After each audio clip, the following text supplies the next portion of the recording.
What is up, everybody? Welcome back to my channel. Today, we're going to be talking about the new update in DC Worlds Collide. It's a both mix of good, bad, and everything in between. So let's start the video, shall we? Now, I wanted to take some time and originally do separate videos for separate events, right? Because we have the crypto event, we have the new artifact. So I wanted to do separate videos for both of them, but instead, I'm just going to do a short video talking about both. Um, and everything else. But to get started, I'm going to be completely transparent. I already have crypto. So if you go to reinforcements, here he is. Now, this event, let me be pretty clear about this, is not free to play friendly. It's going to be very, very difficult for people to get crypto in 9 days. Let me go to the events tab here. It's going to take, the event lasts for 9 days, 12 hours. But in order to get crypto, you have to get to board 4. But in order to get to the next level of boards is by getting their core rewards, which, as you can see for board 4, is crypto up here. And then you have basic rewards. And basically, what this is it's a hide and seek kind of game. You're going to have to get these blue, whatever they, I don't know, research data. You're going to have to get the blue research data. And they're going to have a number down here of how much each like square costs to tap on it, and then you can tap on them, and then each time you tap or each board that you go through, the research data is going to increase per tile, right? So by the end of board 4, it's going to cost 30 for each square, which is a lot of points. It's a lot of points, guys. So my recommendation is once you get the core rewards for each board, stop and move on to the next board. And how you move on is you tap this gold little like square, and it'll give you like and uh a caution statement saying you can't return after proceeding. Are you sure? You're gonna hit confirm and you're gonna move on to the next board. So after you get the core rewards for each one, just move on until you get to board 4. When you get to board 4, that's where crypto is. So you do have a chance to get crypto at board 4. So if by the end of the event you're at board 4, that's when, I would try to grind, get everything that you can possibly get for the event, spin the tiles or whatever. If you don't end up pulling crypto,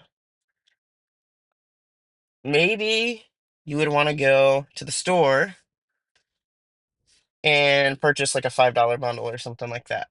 Like, as you can see, I did pay to get crypto just because he's pretty much needed in my burn team. He's very good in most teams. He's just a good reinforcement, but he really shines in a burn comp because he does insane burn damage. So let me go to crypto, and then rank up.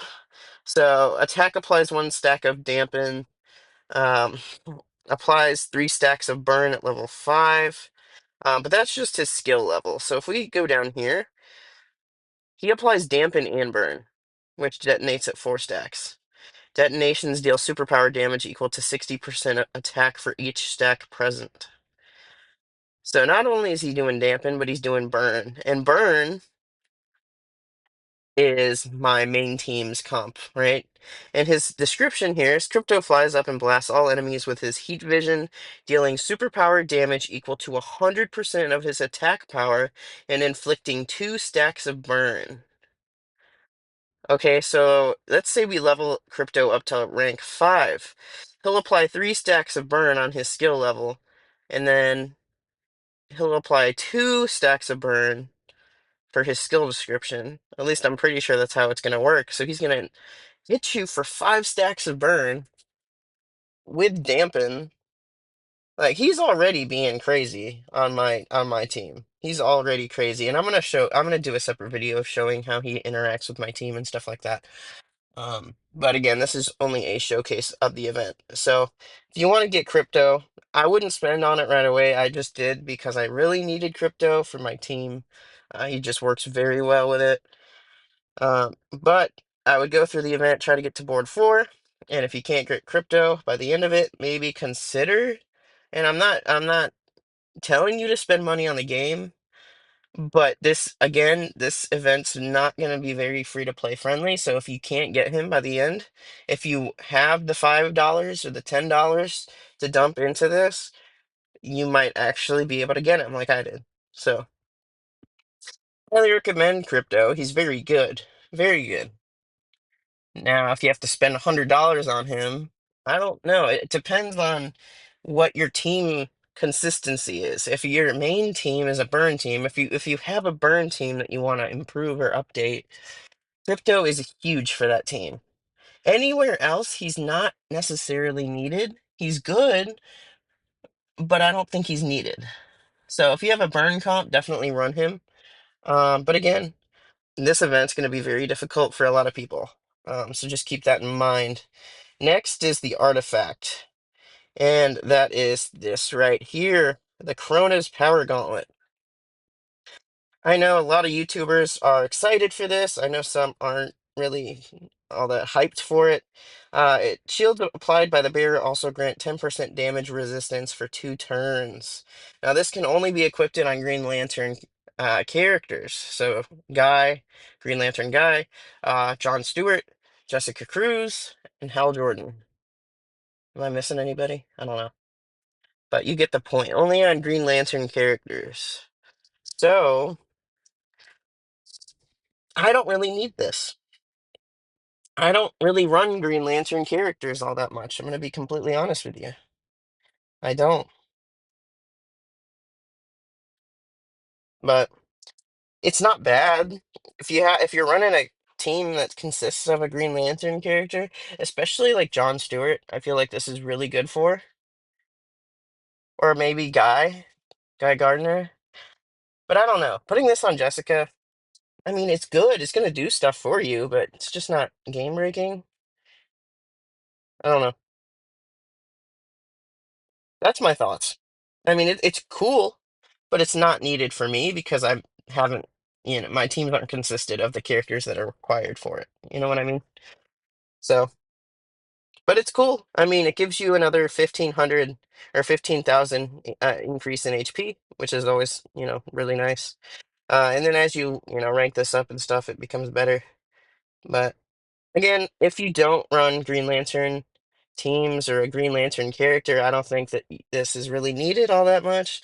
I would focus more so on like the Wonder Woman's lasso because that improves crit damage by like a mile.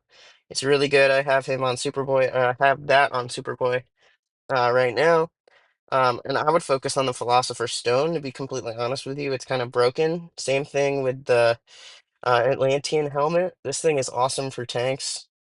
And then if you have Superman DCU and he's one of your main characters, I would go for this, the Vial of Velcoro's Blood. It it beefs Superman up so much. Beefies, god dang. Sorry about that. That was kind of cringy. But this thing beefs Superman by a mile, guys. By a mile. At the start of the bear's second, third, and fourth turns, deal 50% of attack damage to the front row ally with the highest maximum HP. Heal for 100% of the damage done. My Superman already heals like twice. So putting this on is just going to increase that. And he's just going to get beefier.